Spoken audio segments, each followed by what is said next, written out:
Lost in Orlando were remembered here at home. Saskatoon's Pride Festival officially kicked off today with the raising of the Pride flag at City Hall.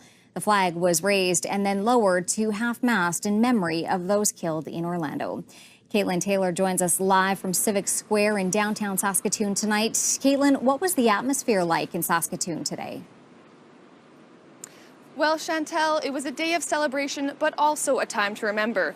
Both those who lost their lives last year and those who suffered and who are still suffering from prejudice and discrimination here in Saskatoon. Many people were on site to celebrate the start of the city's 25th Pride Festival.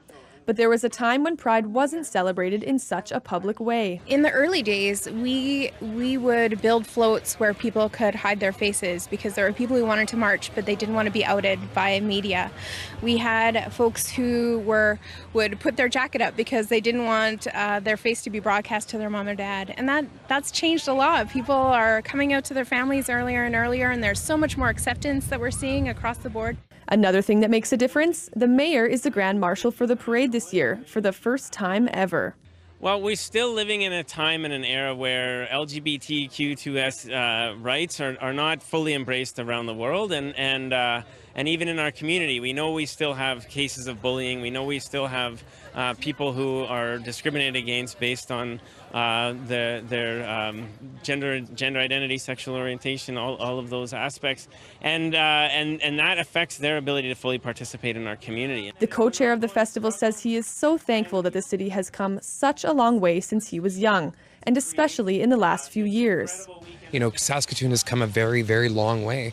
I think in the last 4 years, the rainbow has expanded throughout the city, and we're seeing, you know, for every message of hate, we have about 150 messages of positivity and inclusiveness. You know, everyone from allies, straight parents, just sending us a message saying, you know, my child's just trying to find their way, and thank you for creating an environment that's possible.